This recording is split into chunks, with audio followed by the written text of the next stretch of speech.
Hi, this is Paul Harr from the Saxophonist.org, and I'm here with a play test and review of the Phil Woods Mouthpiece from Aaron Drake. I really like the flexibility that this mouthpiece has throughout the various ranges.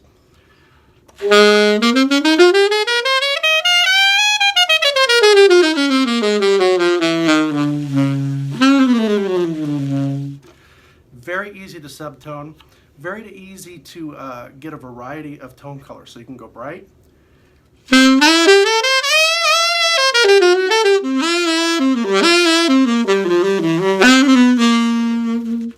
or you can darken it up.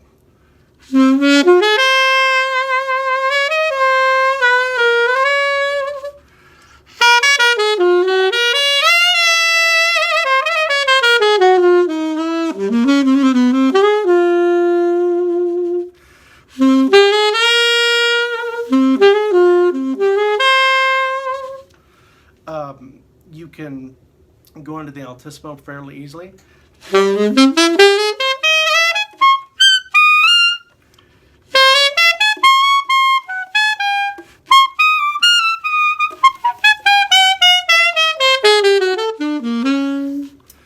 I'm really impressed by the fact that this is the size 5 that was made popular by Phil Woods.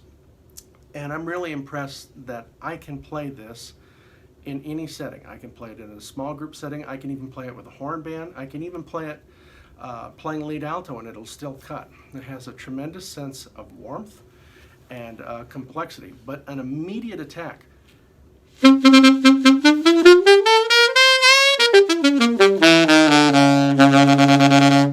And sometimes an alto mouthpiece will have so much squeeze to it that down low it gets barky. This doesn't have that.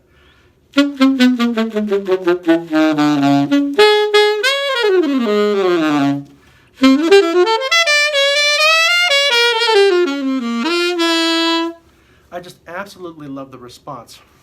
This mouthpiece is really everything that I would expect one to get in a classic vintage Meyer. But to be honest with you, I have to keep reminding myself that this isn't a Meyer. This is a copy of a vintage Meyer, and an excellent copy at that. To be honest with you, when you're a kid and you hear Phil Woods playing, you think, very foolishly by the way, you think, well, maybe it's the mouthpiece. It isn't, obviously. But guess what? If this is a copy of what Phil Woods played on, it's one amazing mouthpiece. Well, let me tell you something. This mouthpiece is special. It is apparently a copy. How he copied it, I don't know, but then again, we really don't care, do we, guys and gals? This mouthpiece is a direct copy of the mouthpiece that Phil Woods played for over 40 years. The only cosmetic corrections are after 40 years there was a tremendous amount of indentation from his teeth, and of course, here if I take it off you can see the Aaron Drake logo and the Phil Woods signature. The internal geometry, the facing, everything is exactly as Phil Woods played. And I have to tell you that the copy, however it was done, is pretty impressive, because if you look very, very closely, which you may not be able to, you can see the indentation of the 5 marking, the old stamp that Meyer used to use, and the medium chamber, as you would see on, you can see it kind of right here. And then on this side, you can see where it says New York, USA. Here's what I can tell you. Of course, a mouthpiece, even if it is a direct copy of the mouthpiece that Phil Woods played, is not going to make you sound like Phil Woods. No mouthpiece is going to make you sound great if you haven't put in the work.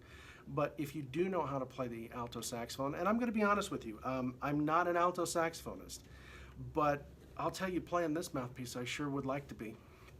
I got this mouthpiece right before I was supposed to leave for a 2-week trip to China, and I was only supposed to be playing soprano on that gig. And so instead I decided to bring my alto along as well, and it was 2 weeks of the most fun I've had in a long time. Still consider myself a tenor player, but maybe an alto player in training. Everything about this mouthpiece is what one would expect from a classic Meyer mouthpiece, but then I'm reminded this isn't a Meyer mouthpiece. This is a copy of a Meyer mouthpiece. And more importantly, I guess this is what you would expect if you were to have your idol's mouthpiece in front of you and you had an opportunity to play it. This is really a beautiful piece of equipment, and as far as an alto mouthpiece, it captures the essence of what an alto is. It's not too big, it's not too small. Again, I normally play six-star alto mouthpieces, but I wanted to try the 5M because this is the classic size, right? Growing up, it was a Meyer 5M, a 2-screw Selmer ligature, and Lavaz medium reeds. That was the alto setup. Well, let me tell you something. This mouthpiece is everything you aspiring Phil Woods clones would ever want. And for those who are just looking for an excellent mouthpiece that's not too expensive, it's in the mid $300 range, which is expensive for an off-the-rack mouthpiece, but for a custom mouthpiece, especially one that's coming with the lineage and the specifications of this one, totally worth it. Certainly something you should try. And for those of you who are used to playing higher sizes, I think you owe it to yourself to try the 5M. It has a tremendous amount of expressiveness, tonal flexibility, and power. I was pretty impressed.